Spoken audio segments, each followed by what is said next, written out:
On an early April morning in 2004, two boys in Washington state were the first to arrive on the scene of one of the largest mass whale beachings in United States history.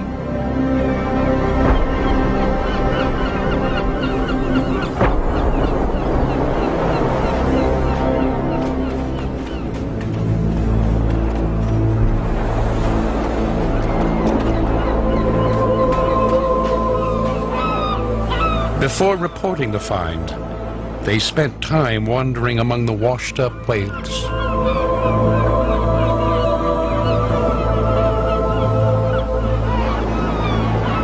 One of the boys had a camera phone. With it, he filmed the site of the mass stranding and noticed something else. Something he thought looked strange. Something that didn't look like the other whales.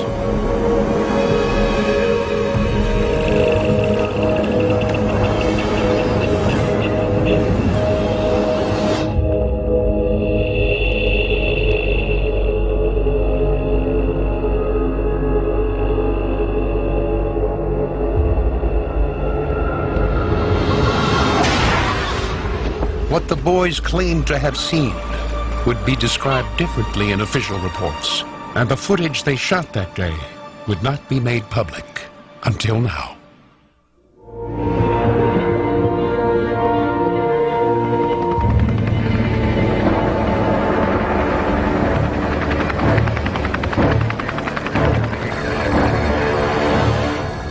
The beaching the boys reported numbered nearly 50 whales of different species. Sperm whales, northern right whales, and humpback whales, along with a dozen common dolphins that had stranded on Moclips Beach in Washington state. A marine research team from NOAA Fisheries Department based in Seattle was quickly on the scene to investigate the cause of the mass beaching. Heading the research was respected marine biologist Dr. Brian McCormick. In 1999, McCormick had published a landmark study that linked mass whale beachings to experimental Navy sonar weapons testing. It led to the program's suspension in 2000.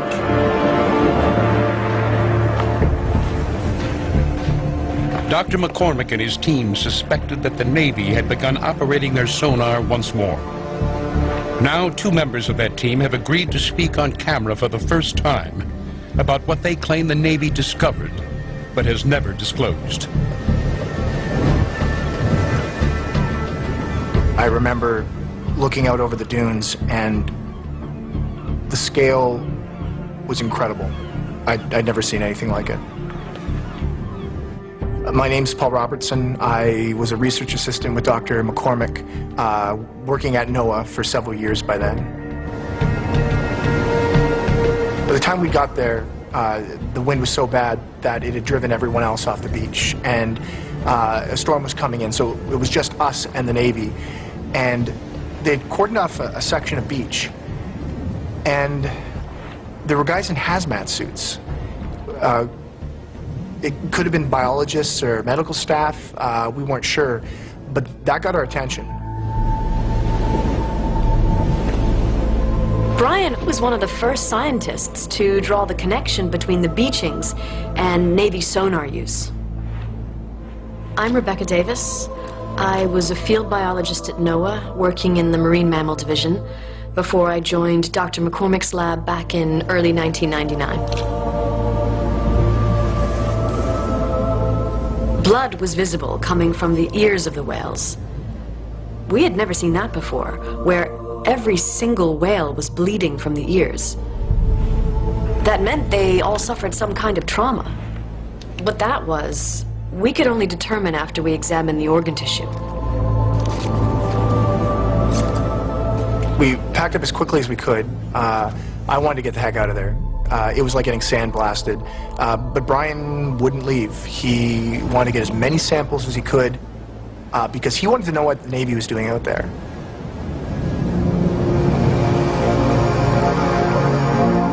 The Navy eventually started packing up, and we assumed it was because of the storm.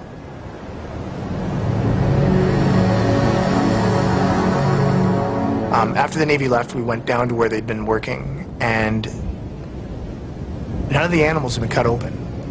They hadn't been autopsied. We had no idea what they would be doing down there. In prior beachings where the Navy was implicated, the NOAA team found whales that had died from suffocation injuries. It is believed that loud sound of the Navy's sonar scared the whales into the shallows, where they stranded themselves. Without water to support their massive weight, the whales' internal organs collapsed, slowly suffocating them. That's what the NOAA team expected to find in these autopsy remains, signs of internal organ collapse. They found something else instead. When we looked at the internal organs in the tissue samples, we saw that the organs hadn't collapsed. They were obliterated. Tiny circular lesions had formed in the tissues. Slide after slide, we were seeing the same lesions in every sample. We had never seen a beaching where every single whale had this kind of trauma. Well, Brian realized that we didn't need the tissue to test our theory, that we had the hydrophone arrays.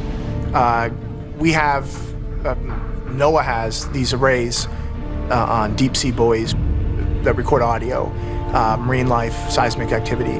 And there was one of these buoys was very close by. So we know it was likely that we had recorded the whole event. The sonar blast, the whale reactions, everything. Well, first there was the sound of the whale vocalizations, which we expected. And then there was what we now understand to be the priming of the sonar weapon.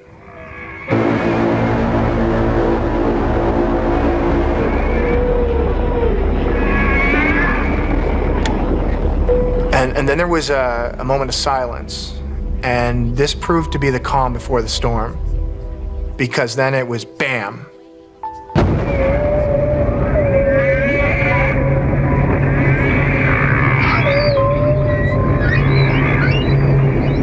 And it was pretty awful to listen to.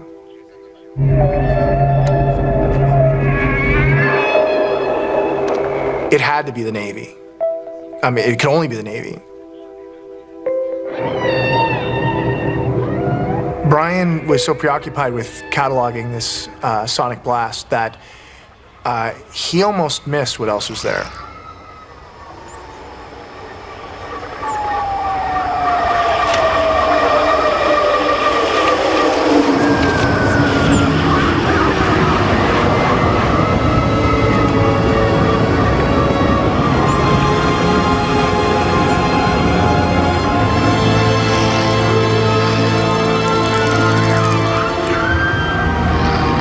There was another sound on the recording, an animal call, and we realized that this was a bloop signature, the same creature that NOAA had recorded back in 1997. But in this case, our recording was much longer and had a lot more to analyze. It was the most complex, intricate animal call I had ever heard, and we had no idea what had made the sound.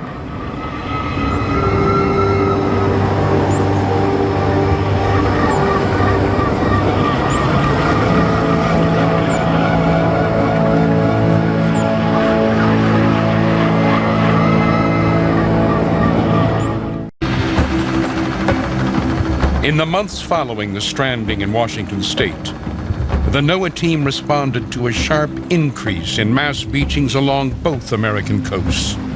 Similar mass beaching events were being reported all over the globe. Rescuers are racing against the clock, trying to save nearly 200 pilot whales that beached themselves in southern Australia Monday. 这条长9.7米的抹香鲸，体重超过5吨，年龄在2到3岁，雄性。 6 bottlenose dolphins also beached themselves, something scientists say is very uncommon. This is the 4th incident of its kind in recent months in the same part of southern Australia, and scientists really don't know why it's happening. This was happening all over the world, so now we're following beachings elsewhere. We alerted marine agencies to what we discovered with the sonar blasts. And we begin hearing about other things. Reports of bodies washing up with the whales. Rumors of something else washing up with them. And in every case, there was always authorities on hand to control the scene. But at the time, we just wanted to stop the beachings from ever happening again. In some of these events, not only were there reports of bodies being found, but something else. NOAA had been tracking this mystery for years. Fish caught in the open ocean with spears in them. Now they were being found washed ashore with the whales. In NOAA's archives is an interview with a German fisherman who had his own experience with this strange phenomenon.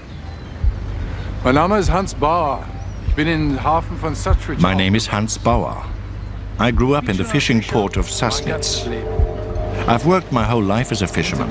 In the 1970s, I served in a boat out of Bremerhaven. We were a trawler, fishing mostly for cod and pollock in the Baltic. I'd heard the stories growing up of the strange things found in fish caught in the mid-Baltic. But it was when we'd trawl the deep water of the Bornholm Basin that I saw them for myself. Sometimes when we'd pull our nets in, we'd find them. Fish just killed, fish with spears in their sides. I saw these a few times in my life. Then, on one trip, I'd brought my camera. I was going to take pictures of the whales we'd see to show my little boy. It was on this trip that we hauled in our nets and saw something. Something climbing out of the nets as we pulled them in. I ran for my camera and got a shot of it.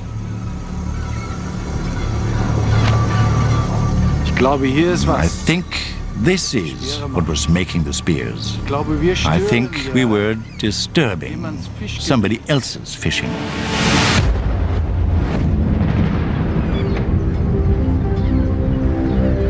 We petitioned the Department of Defense for information, and we sought injunctions against the Navy, but it didn't get us anywhere.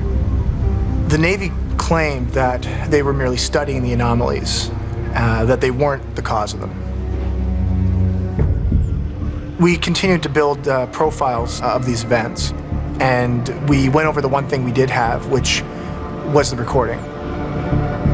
We listened to and analyzed this recording I don't know how many times, and we made comparisons with whales and dolphins. Dolphins have an incredibly elaborate repertoire of sounds. Humpback whales have songs so complex that they even have rhyme. But this thing, to our ears, sounded much more intricate, much more advanced. There was more material. There was more to study on this recording than the original.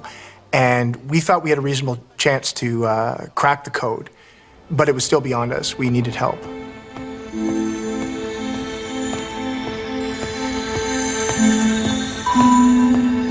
My name is Dr. Rodney Webster. I'm currently at the University of South Florida. I specialize in animal communications. I focus mainly on the field of cetacean vocalizations, dolphins and whales.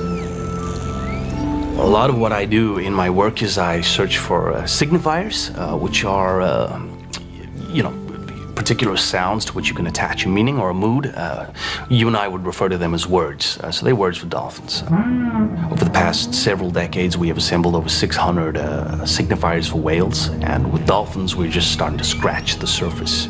Over this entire time, however, we have not established any kind of significant patterning that could be understood to be a language.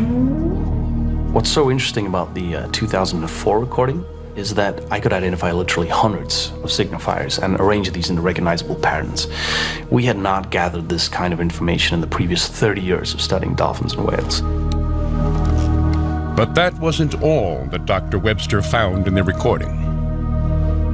I noticed that there were some pitch changes in the bloop at certain parts of the recording, so I ran a spectrogram analysis of the data and in the frequencies that were above the range of human hearing. And this is what I found.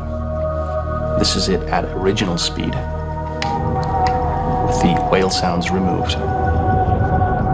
I then slowed the recording down into the range of human hearing. Here it is at 1/3 of its original speed. That's what you get.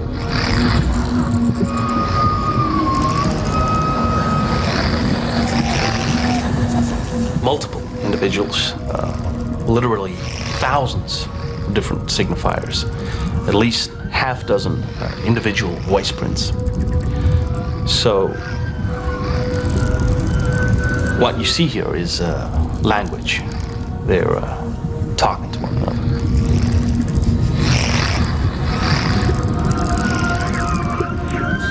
At the time, the greater complexity revealed in the 2004 bloop recording did not lead to new theories from the NOAA team about its origins.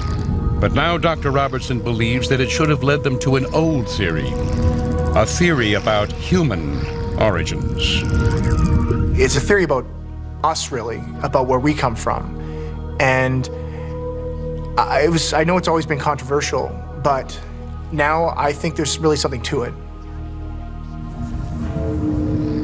The sound on the recording may have its origins far from the North Pacific, echoing back deep in time and across the other side of the world.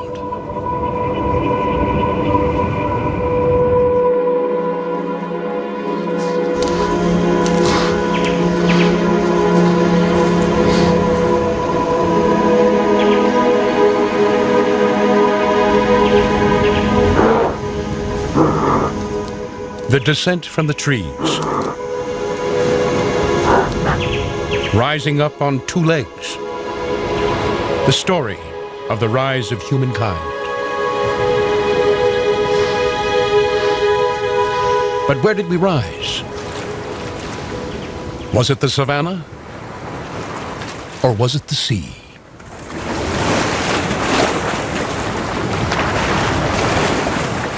Some scientists believe our ancestors left the forest for the sea.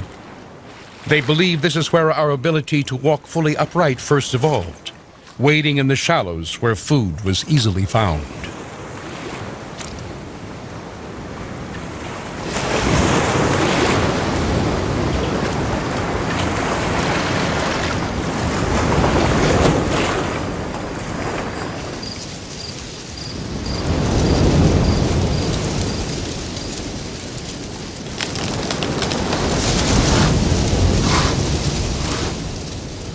The trees had been our cradle,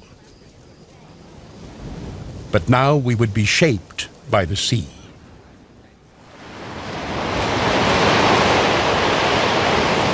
Over time, more human ancestors collected along the coast. It is even thought that this is where our advanced intelligence began to develop.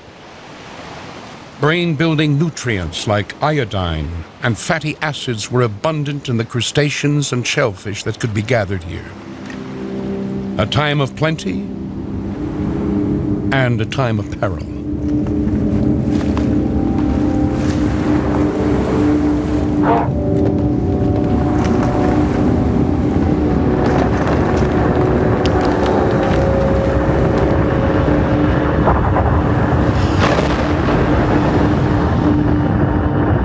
Earthquakes, volcanic activity along the coast, a coast which would soon be flooded over by a rising sea. Some of our ancestors pulled back, heading inland. Others did not.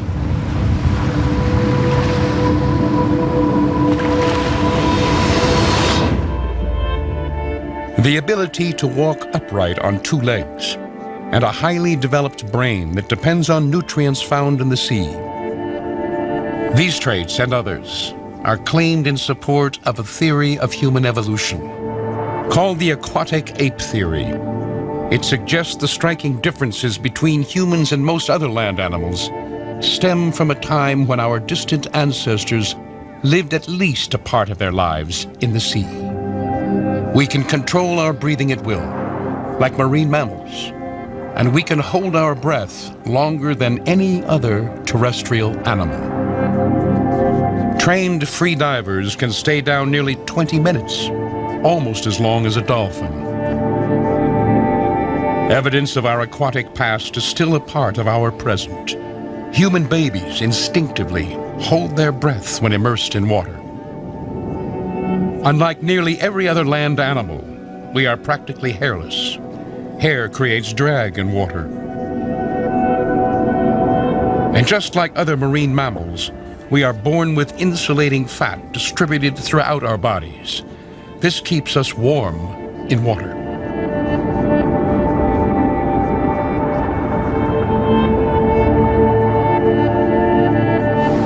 The transition from land to sea has happened before. Whales, like these orcas, evolved from a wolf-like ancestor millions of years ago.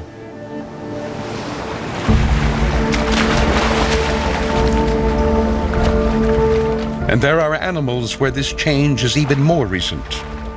Only 150,000 years ago, a group of brown bears split from the rest of their line. They would evolve into a new species, polar bears. In this relatively short span, polar bears have grown capable of holding their breath for minutes underwater and developed webbing in their front paws to help them swim.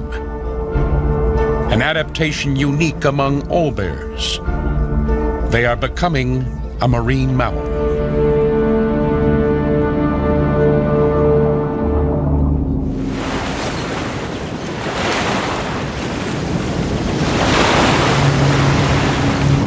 If our distant ancestors spent time living in the sea, is it possible that one group split off from the rest?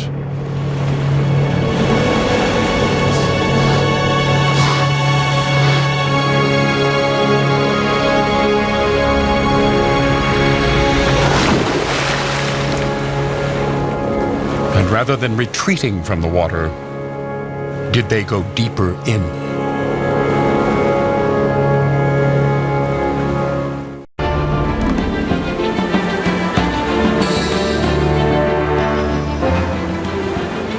We detailed every stranding that followed the Washington State event, trying to establish a pattern of naval involvement. If we could prove that this was a new species being affected, we figured that this might give us leverage, that we could compel the Navy to divulge what they're doing and possibly stop it. We had strong circumstantial evidence, but we would need more, and that's what the South African beaching gave us. What made this beaching stand out was that our South African colleagues had made a recording of their own.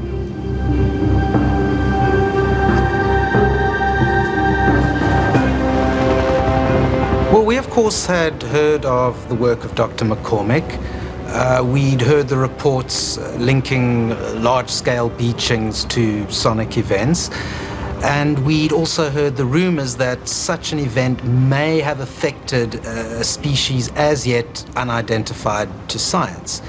And of course, we'd heard of the bloop recording. My name is Dr. Gavin Dittmar. I am the head of acoustic research at the Marine Biology Research Centre at the University of Cape Town. We had an underwater array just about a kilometre off the tip of Cape Town, and this was part of a research program to monitor whale populations at certain times of the year.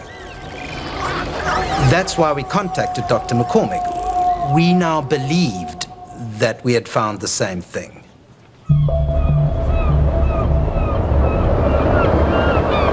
When we heard that recording, we immediately accepted an invitation to make a research visit.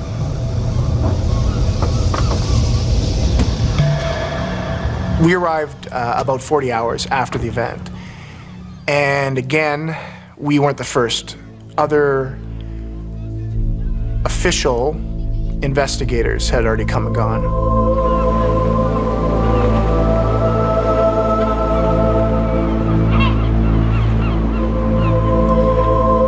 The South African beaching was the biggest since the Washington State event. And here again were the exact same patterns of sonic trauma.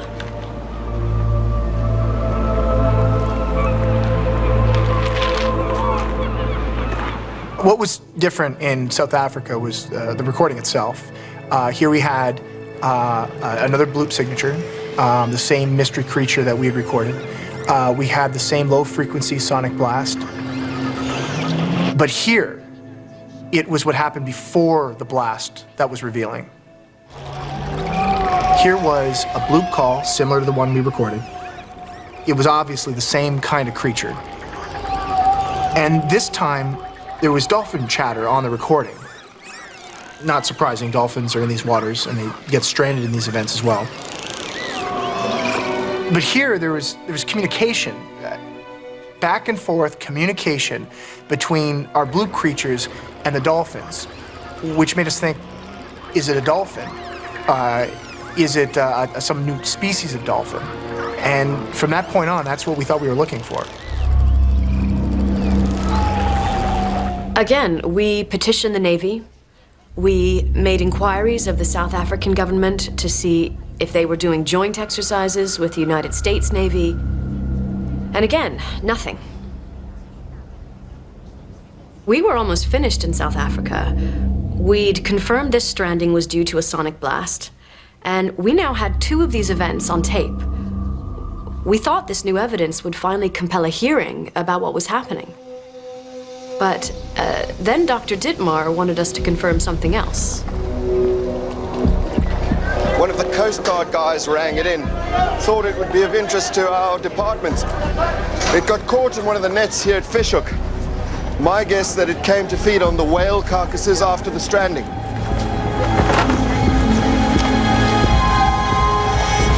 It's a great white shark. It's not the shark. It's what's in the shark.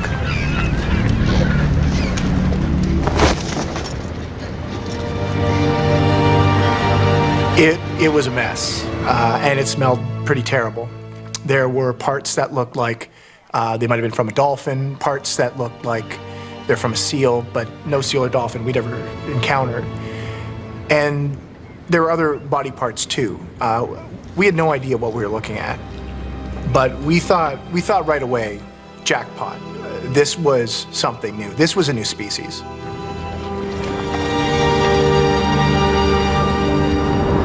There were puncture marks around the shark's gills and mouth, and I initially thought these might have been injuries sustained when it was gaffed to the side of the boat. But I probed one of them, and I found a stingray barb inside. Now, this could have come from a stingray defending itself. Sharks eat stingrays, hammerheads do, tigers do, but not great whites. So I kept the barb. I thought it might be something I could publish in a journal or something. I just thought it was interesting.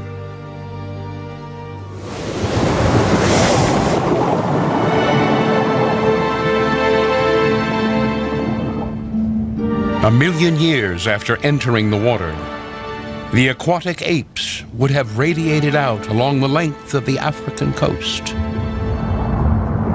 Like seals, their hair is now short and streamlined, and they can hold their breath for minutes at a time as they forage on nearshore reefs.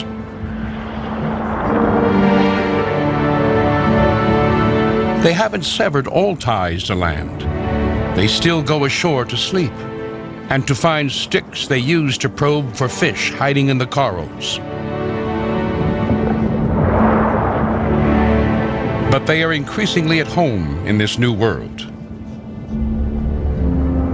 As they venture into deeper waters, they are alert to new dangers.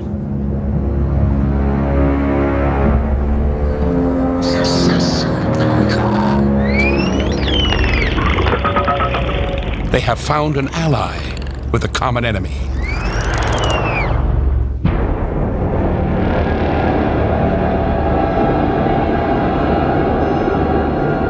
Reports of a U.S. Navy presence at a string of mass beachings around the world led many scientists to conclude that the Navy had restarted its deep-sea sonar testing. It is a charge supported by testimony from individuals who claim to have been involved in the program. I was part of a team that designed the first weaponized sound devices used by the Navy.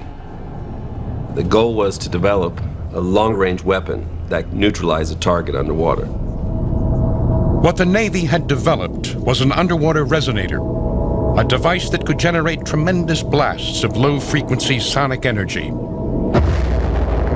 Designed to penetrate pressure hulls of submarines nearly a mile away, the damage it would inflict on an enemy crew is described exactly like what NOAA investigators found in the bodies of beached whales.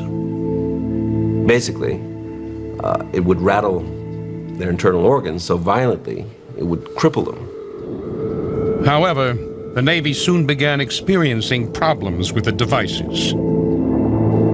Not long after the initial field testing, the Navy started sending the devices back.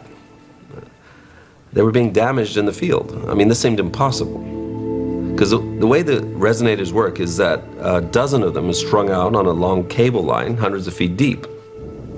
They're in sealed, waterproof housings, able to withstand intense pressure.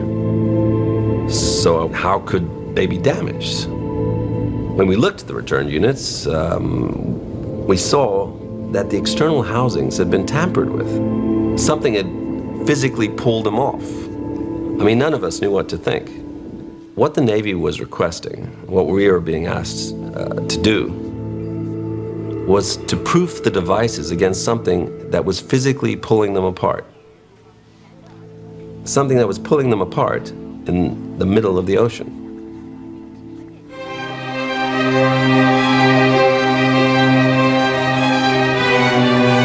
We got the body back to the lab, and the condition of the remains was poor.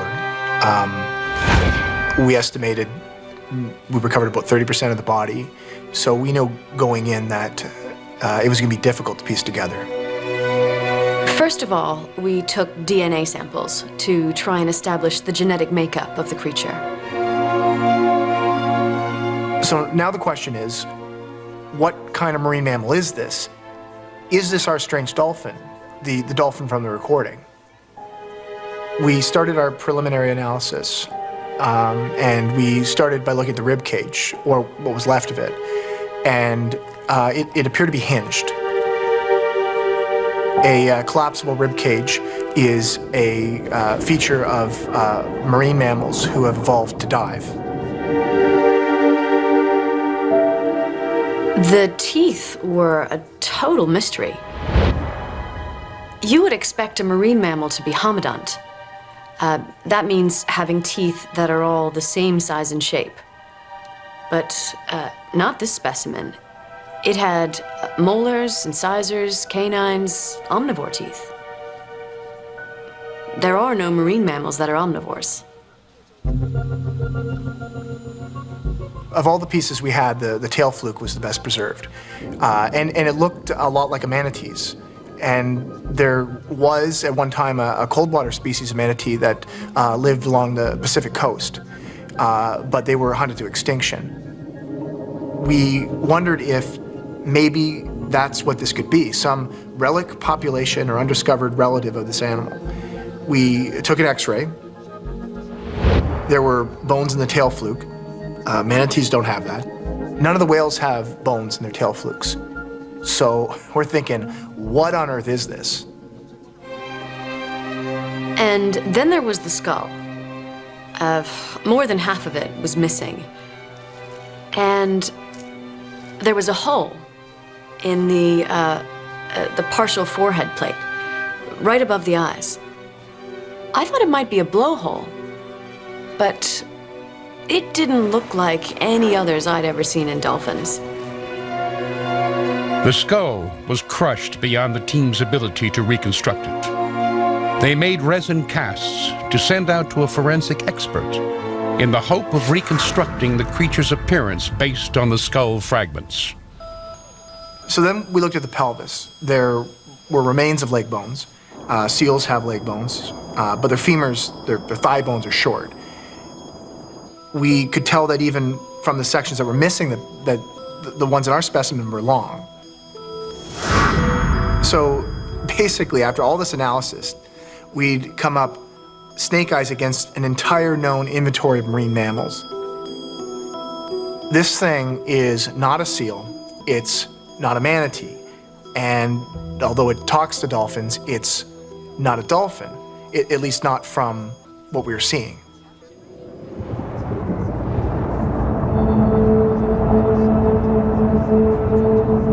After millions of years, the aquatic apes that once clung to nearshore reefs now range far out to sea. Streamlined bodies, flippers where there were feet, fins on their backs. They have evolved. Like seals, they return to land only to bask and to give birth. But they are not alone here.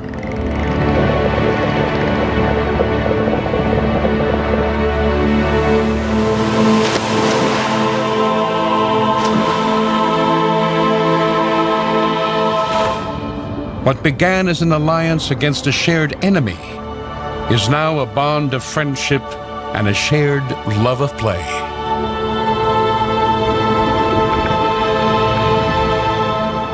Descendants of a creature that once slept in trees now swim through them. And in time their transition would be complete. They would leave land behind forever. Like the dolphins they had befriended, they would now belong to the sea.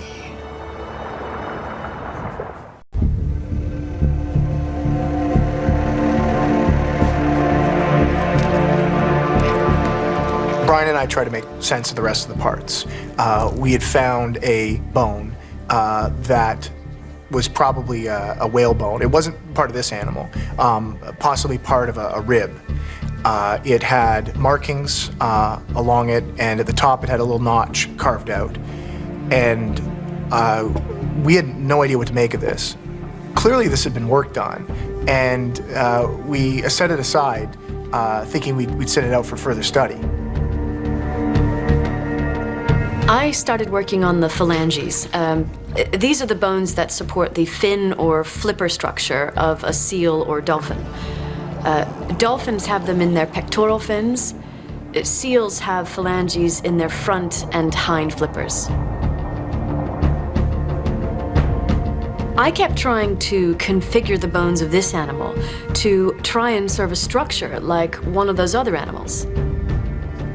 But I couldn't get any of the arrangements to work. We started analyzing deeper tissue layers. First we looked at the blubber, and after a few test procedures, we analyzed the blubber content, and we found that it had a very unique fatty acid which could remain liquid and insulating in extremely cold water, and we had never seen anything like that before. The team discovered a blood protein called myoglobin that stores oxygen in the muscles, and a network of blood vessels that retained heat in the critical organ systems. Both are adaptations found in marine mammals. We found something else. This animal had been affected by the naval sonar. The tissue was just like the whales, and regardless of what else might have happened with the shark, this animal had been impacted by the sonar as well. The NOAA team was now certain the Navy was not only affecting whales with their tests, they were also affecting a new species.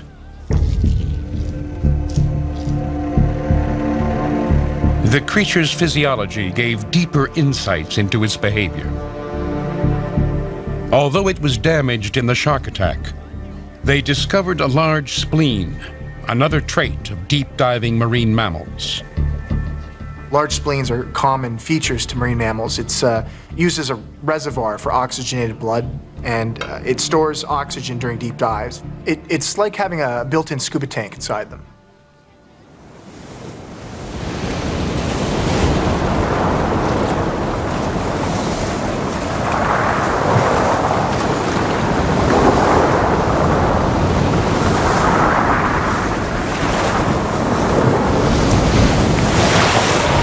The creatures are now fully marine mammals.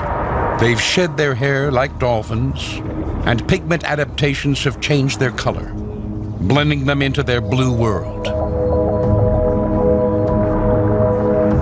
Their bodies are built to withstand the crushing pressure of the deep. A hinged rib cage designed to collapse protects the lungs and chest cavity as it descends. They've retained a skull ridge, a legacy of their primate ancestors that now helps them cut through the water.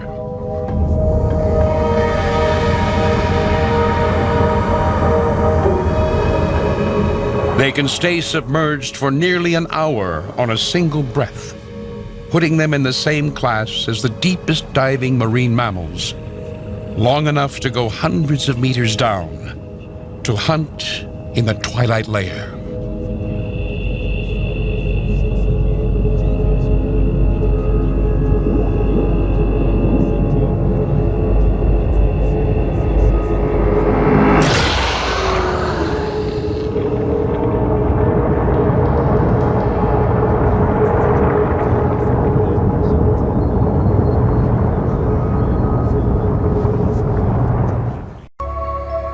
Every time we found something new, a dozen more questions would pop up about what we'd found, about what it meant. Dr. McCormick invited someone else to take a look. The South Africans were taking so long getting the permitting to get the material out of the country that Brian flew him in. He was someone from the Smithsonian whose work he knew.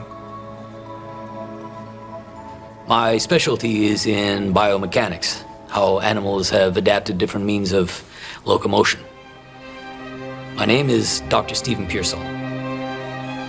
When I was asked by Dr. McCormick to come in and analyze the remains of this creature, I knew obviously this is an intriguing find. But when I got there, I thought, well, what the heck am I doing here? Because this is clearly a marine mammal. That's what you guys do. The tail looked like the tail on an animal that you find in the ocean. And it was only when we got the remains under the scanners that I realized that this was like no tail we had ever seen before. Looking at the hip structure, Dr. Pearsall recognizes something strikingly familiar. That's what really blew me away. Because with humans, if you look at the top of your hips here, they have this high ridge. And these are called the iliac crests, and they're designed to support weight. They support the internal organs, they're load-bearing. What confused me was that I looked at this creature and it had similar crests on its hips, and that didn't make any sense until I realized that we were looking at the scans the wrong way. We were looking at them this way, when in fact what we had to do is rotate them this way.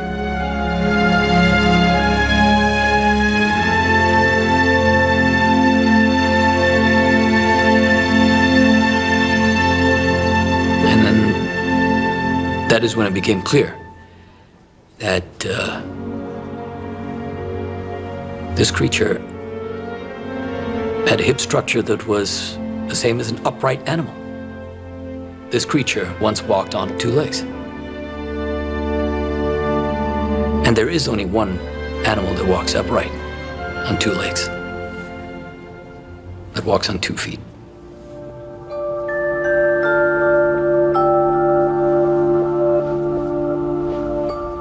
After trying so many arrangements that were still at least loosely based on known forms, it finally hit me. There was one form I hadn't tried.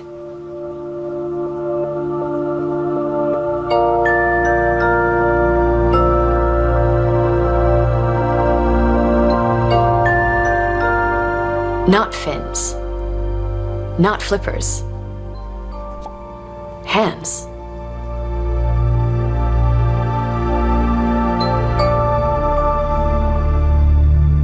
Becky's discovery that this creature had hands, the discovery that this creature once walked upright on land like us because it was one of us, that changed everything.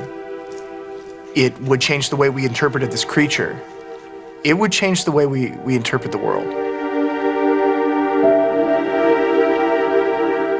That bone had been worked on.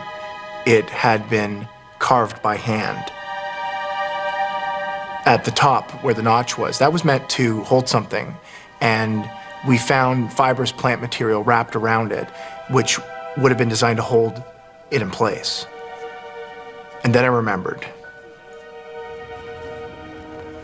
At the port, I examined the puncture wounds in the shark, and I found something that I didn't understand the significance of at the time, the stingray barb. This thing fit perfectly in the top of the bone. This was a fashion bone. This was a tool. All those tales of fish found with spears in them, all the fishermen's stories of spears found in the open ocean, this is what made them. Not only do we have something descended from our line, we have something that makes tools. This thing has figured out how to disarm a stingray, use its spine to kill fish. And if this is the same animal on the recordings, it has language. This is no longer what animal we're dealing with. We're now asking much bigger questions. If this creature is part of the human family tree, how human is it? Does it have a social capacity?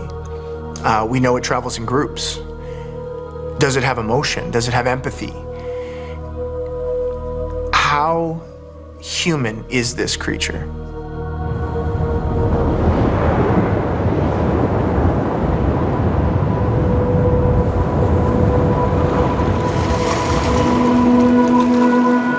Land, covered in glaciers, the creatures no longer return to shore, not even to give birth.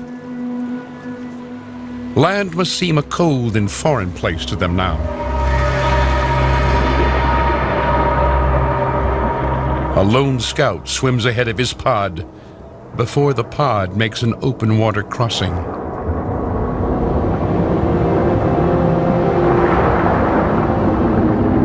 The drop-offs that chasm down into dark water are feeding grounds.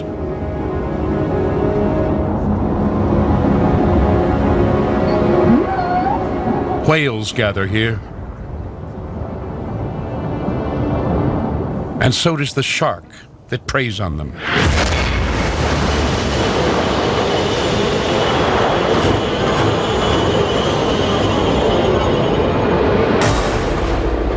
Megalodon, a shark as big as a whale. A shark that ate whales. 1.5 million years ago, these creatures would have confronted the greatest monster to ever rule the seas. A monster that knows they travel in groups.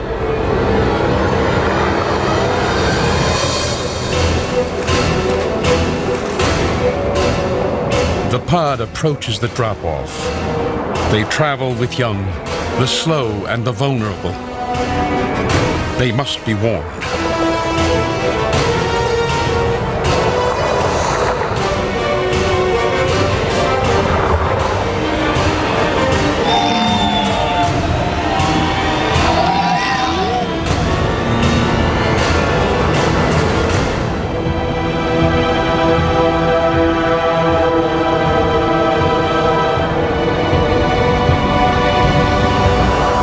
They don't see it, but it sees them.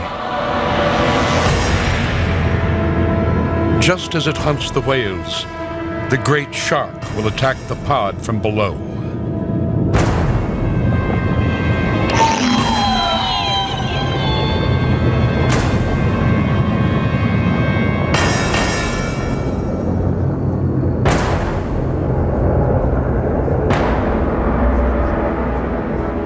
But the shark can be distracted, drawn to the slow and the most vulnerable.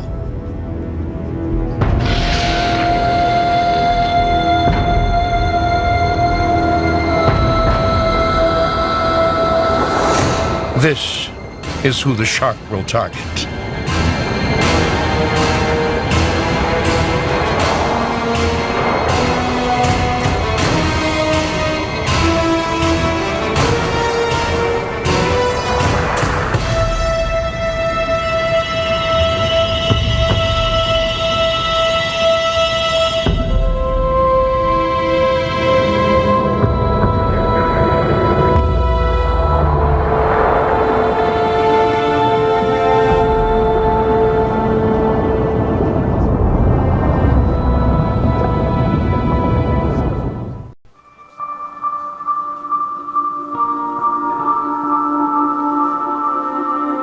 The body was one of the most important anthropological finds, possibly one of the most important scientific discoveries in human history.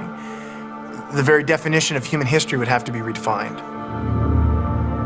This was an intelligent toolmaker with grasping hands, evolved from a primate ancestor, one that walked upright on land like us, a member of our own family tree. The question is, how closely did those branches touch? But the question they were about to answer was even more basic. What did it really look like? I remember on the drive out to see the complete skull mold, I remember thinking how poetically perfect it was. Here we were driving through some of the very land where our oldest ancestors had been discovered. And now we were about to meet a new one. Only this wasn't an ancestor. This was somebody still out there.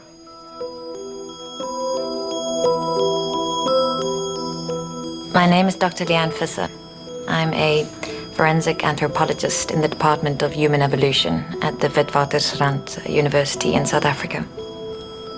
I mostly work on early human fossils, although I sometimes work on contemporary cases of criminal investigations.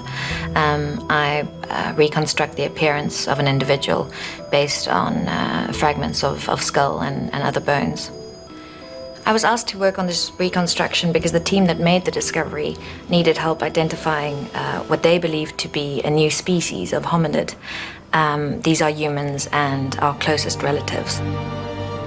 But then they dropped the bombshell. This wasn't a fossil find. This was a contemporary find.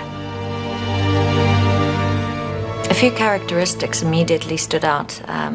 The skull had very large orbits, bigger than any fossil or modern human that I'd ever reconstructed.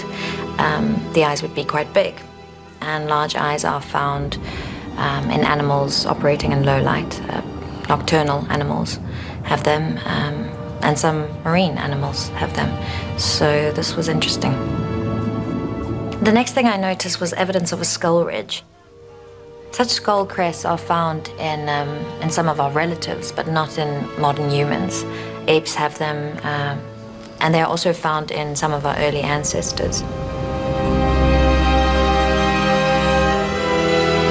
Scanning the reconstructed skull enabled Dr. Visser to map the inside of the brain cavity, and from that, deduce the size and shape of the component parts of the brain. She discovered that the parts which in humans correspond to sound interpretation were greatly enlarged. This suggested how important the sense of sound was to this creature. The scan also offered the team another structural clue. The opening on the frontal skull fragment was connected to an extensive series of sinus cavities inside the skull. The shape and the features of the skull revealed just how elaborate this creature's acoustic capacities really were. The concave shape in the front of the skull indicated that it had a melon. A melon is a specialized mass of fatty tissue that enables dolphins and other whales to echolocate, which means this creature could broadcast and receive an incredible range of sound. It wasn't a blowhole. This wasn't used for breathing. It was used to channel sound. The skull reconstruction proved it could do this, that this creature could echolocate. Now we were certain. This was the creature that had made the sound. It could have produced the calls on the recording. The calls had never been identified. Well, now they were.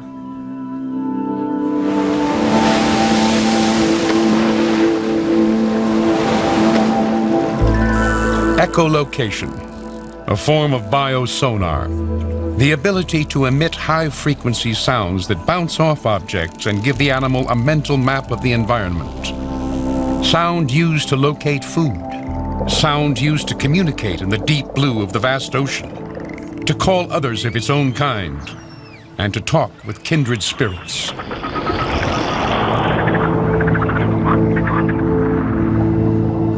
We now had no doubt that this was the animal that had made the bloop. This was the same animal that was on the 1997 bloop recording. This was the same animal that was on the 2004 Washington State recording, and it was the same animal that was on the South African recording, the one that talked to the dolphins.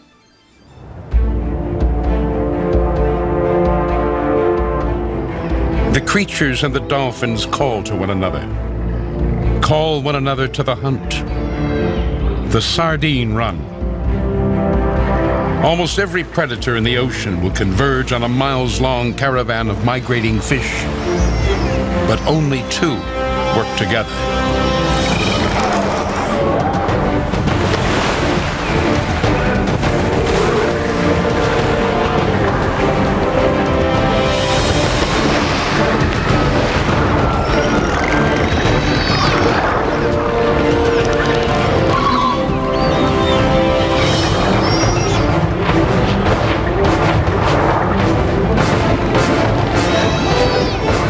Shared tactics and tool use ensure both will get their fill.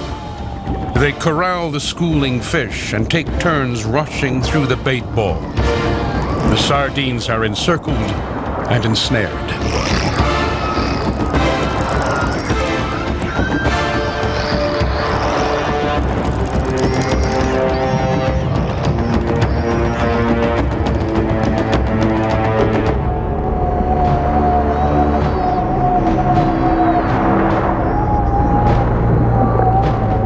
Every member of the pod takes part in gathering up the fish before heading back to the shallows with the dolphins, where together they share in the spoils.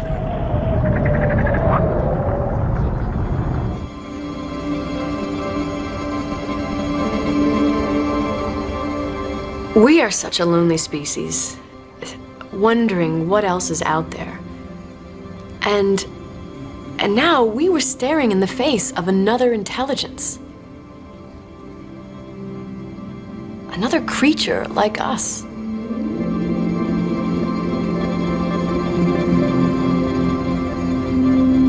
We had just found a creature of fable. I mean, that's what we were looking at. All of us had been wanting to say it for days, probably weeks. But scientists aren't supposed to believe in fairy tales. And what we were looking at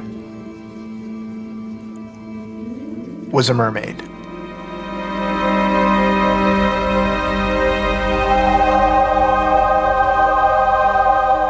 So I asked myself, how could this thing stay hidden so long? Then you realize that the surface of the moon has been explored more than the deep oceans. And you look at the fact that even to this day, there are still large animals being discovered. There have been 2 new species of whales discovered in just the past decade. These are 30-foot, 40-foot long animals that have never been seen before, never been recorded. Giant animals found for the first time ever in just the past 10 years. So yeah, it's possible. It's still possible to stay hidden. But of course, this animal we found had been recorded before. We have no record, we have no scientific record of them, but there's another record. We know them. We've known them all along. The accounts have been told by sailors the world over. The seafaring Greeks described them, as did the Vikings, as did the Chinese during their great period of maritime exploration. Cultures that had no contact with one another, yet all reported seeing the same mythical creature. Sightings slowed in the Old World, but then came again in the New World. They were recorded in the ship's logs of the voyages of both Christopher Columbus and Henry Hudson. Even as late as the 19th century, captains of the whaling vessels reported seeing them swimming with pods of whales. Even today, accounts still emerge in the form of hastily shot footage showing a strange creature filmed far out in the open ocean.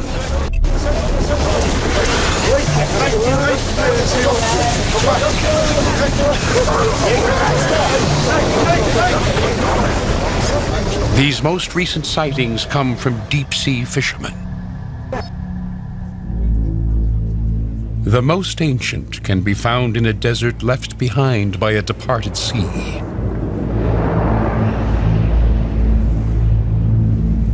These sandstone caves once looked out over a tidal bay some 30,000 years ago.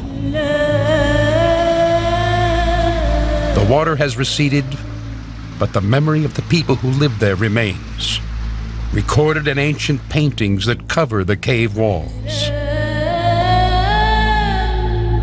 Archaeologists believe these may be among the oldest mythic images ever made by man. Are they the projected dreams of early fishermen, imagining themselves with tails, swimming out to catch fish with spears and nets? Or are they something else?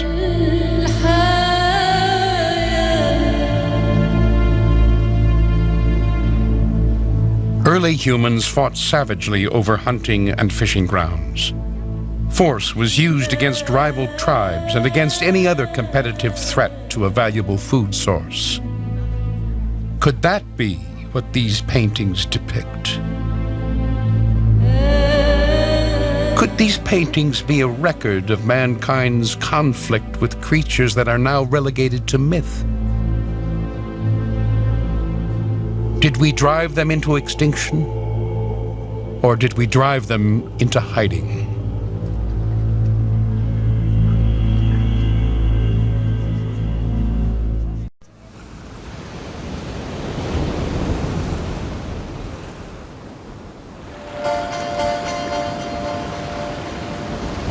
The creatures come to light in the descriptions of sailors. The accounts claim they were seen most often during the spring tides, swimming on the surface in dramatic displays.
We'd done everything we could in South Africa, and we'd prepared everything to go back to the States.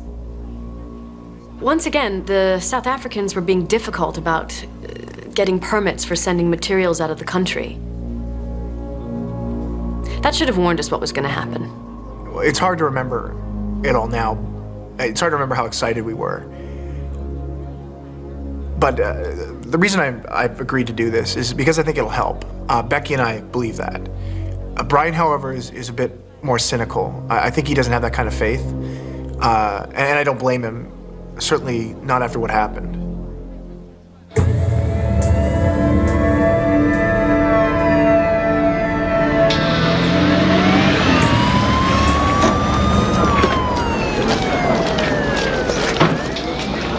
What the hell's going on here? Where did you get this from? I tried to restrain Brian. Then after that, I tried to pick him up for weeks, but he was just devastated. We all were. The police confiscated everything. All the files. All the lab tests. The skull reconstruction we'd brought back. The body.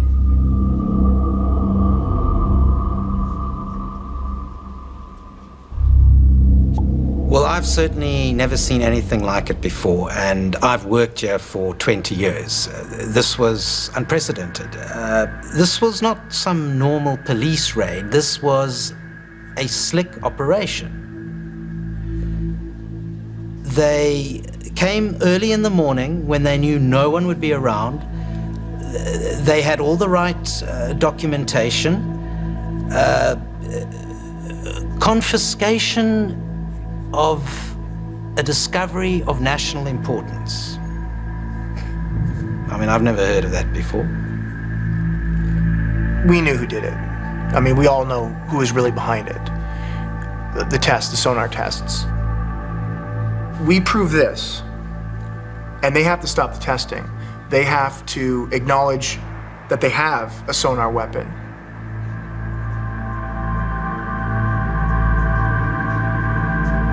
All we had left, the only thing we had left that they hadn't seized, that they couldn't seize, were the recordings. They were all we had left. But they would prove to be everything.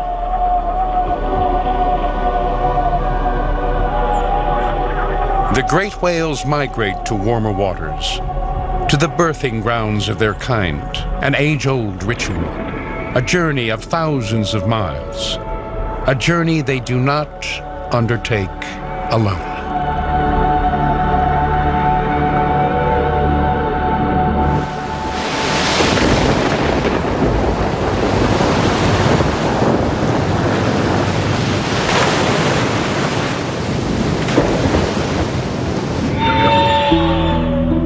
A shallow coastal lagoon in the southern hemisphere, where the creatures retreat to warm, protected waters, where a species in decline still draws hope.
When we got back to the States, we were in shock. We couldn't stay in South Africa. We had our visas revoked. And when we got back to Washington, we lodged several protests with the American and South African governments. The South Africans eventually did respond.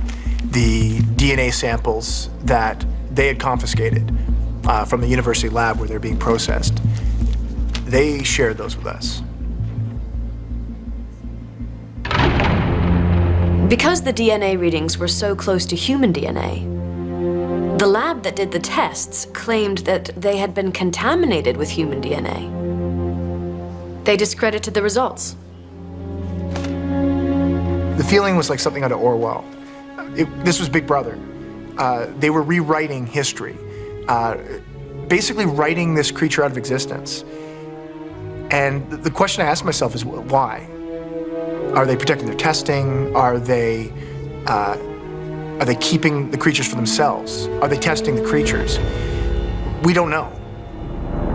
But we still don't know. All we had now was time. We just kept poring over it. The beachings with reports of bodies washing up on shore, where local officials had closed off areas, and in some cases reportedly with the help of American officers in civilian clothes. We kept thinking back to the beaching that happened right here in Washington, that naval medical team. We had thought they were analyzing their tests on whales, but now we had a slightly different theory. We tracked down the kids that had made the original report, and the Navy had spent a lot of time with these kids. They had even visited them at home, and they had convinced the kids that what they had seen was actually a seal that had decomposed, and that's why it looked strange. The boy had drawn a picture of what he saw. Now, nobody outside of the scientists we work with or the government officials that had confiscated our materials could have known what the skull reconstruction looked like. But this kid had a drawing of what he had seen, and it was a match. He had seen the same thing. And that's not all we saw. The boy's mom agreed to show it to us. They hadn't shown it to anybody. The Navy had not thought to check the kid's camera phone. Now, that's not the first time the military's gotten caught by a camera phone, but back then, most people didn't even have them. I doubt the investigating officer even bothered to check it. This kid had kept it. He'd kept it all that time.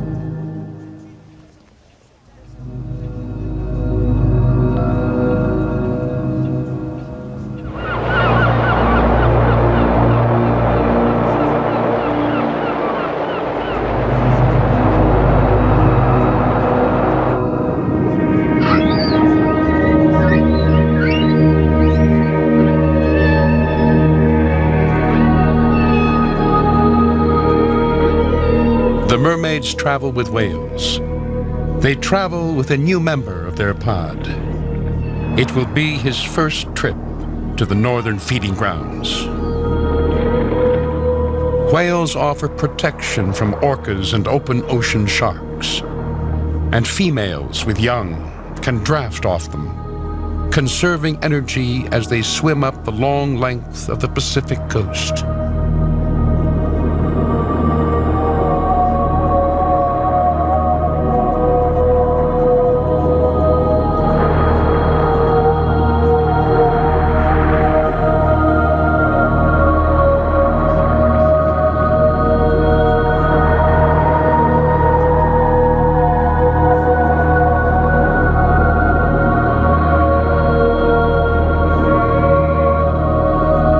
As they swim through a stretch of water in the Pacific Northwest, where NOAA audio recordings suggest Navy ships were gathered.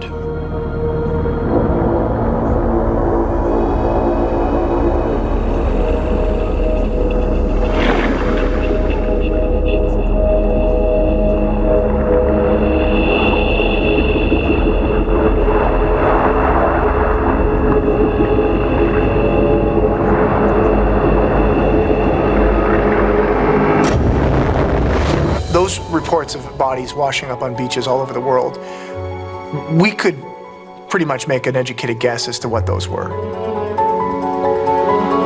We needed more than the bloop recording and the camera phone footage. We needed something more concrete. We needed to find them. Brian had us call up those locations of all the previous beachings again. He wanted to cross-reference those mass strandings where there were reports of either strange bodies or the Navy or both. And then he had us call up the dates. When were these happening? He wanted to know what time of year this all happened.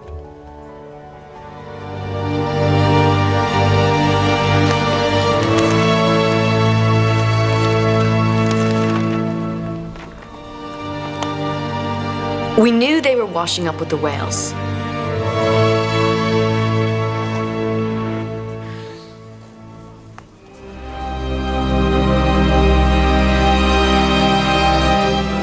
What we found is that was happening along migratory routes. They didn't just associate with the whales, they traveled with them. They migrated with them. Now we could predict where to find them based on where whales are at any given time of year. We were going to try to make contact.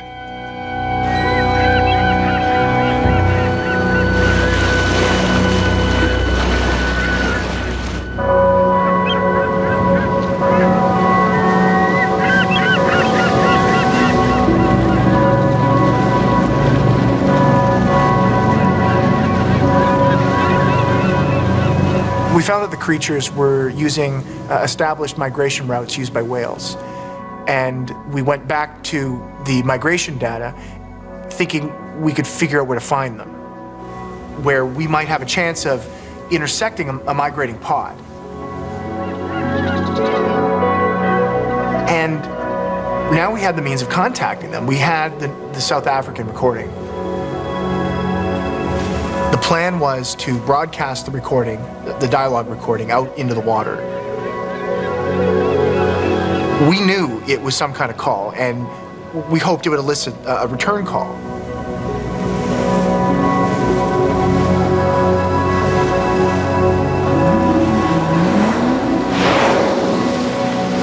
We knew we were in the right vicinity when we saw the whales. And we started the recording, and we waited to see if there was anything out there.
Was certain he saw something, and I'm pretty sure I saw something too.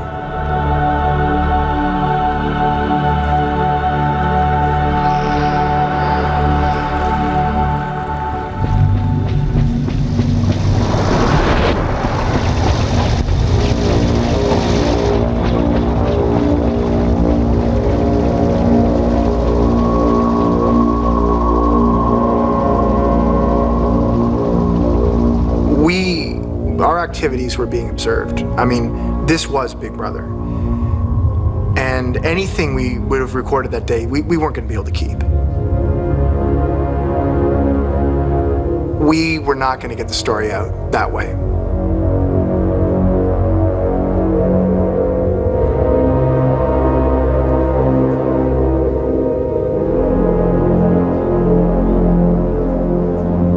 Brian was the first to leave the agency.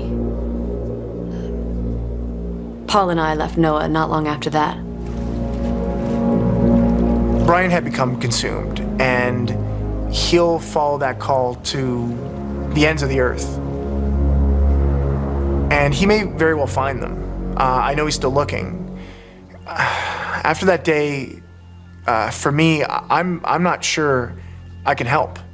And I'm not even so sure we should try. I started thinking of them not as scientific curiosities, but as fellow beings. And the last time we lived alongside a fellow human species was Neanderthals. We displaced them. Some scientists think we actively hunted them, that we devoured their very existence. It's the same thing. Our own myths tell the same story. The history, what we did on land to one of our own, we'll do in the sea. we're not so good at coexistence. Sometimes other responsibilities supersede science. My only goal is that the Navy stop their sonar testing, that court inquiries open into their activities that then lead to court orders to stop it. That will safeguard the whales. And it'll safeguard them too. Mermaids have persisted only because they can hide. And I hope they stay that way. I hope they stay hidden. I don't want to hunt them anymore because they don't want to be found.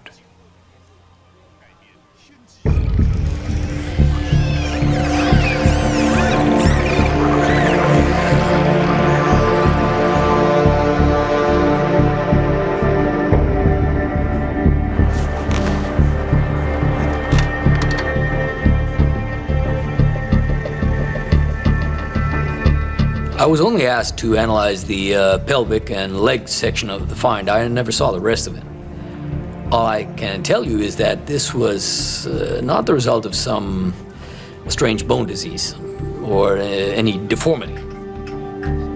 What this creature was,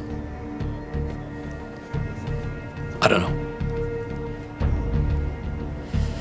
All I can tell you is that I know where it came from. There's absolutely no question in my mind about where it came from. The bones that we scanned were absolutely of hominid origin. This was a creature with which we shared a common ancestry.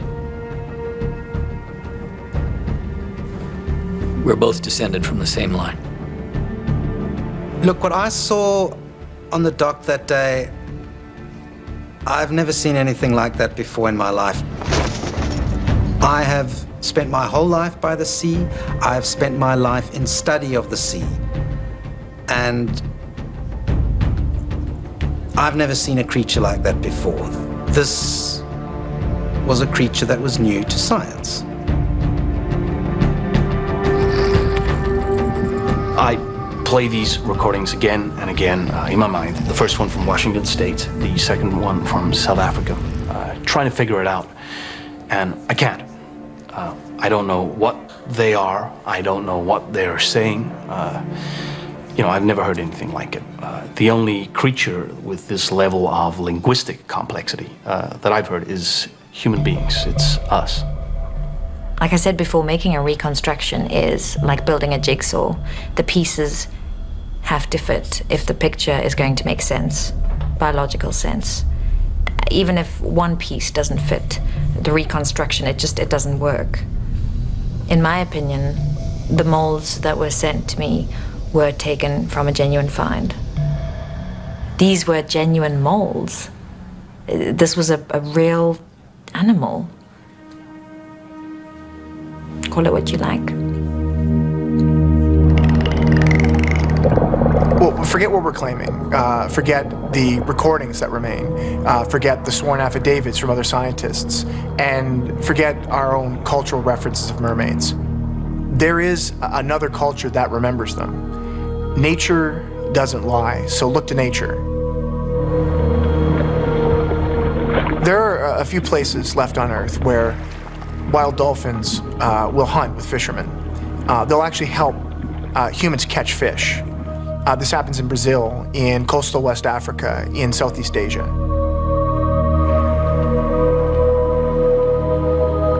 Fishermen go down to the edge of the water and into the shallows.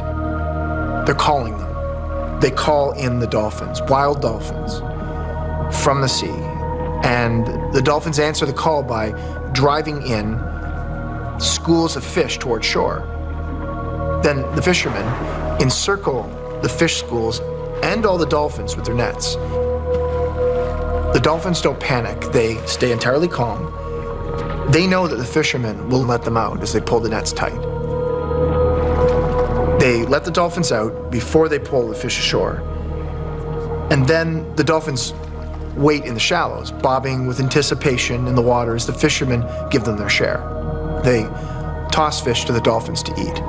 They divide the catch, essentially. Dolphins and people split the spoils. They share the fish they caught together.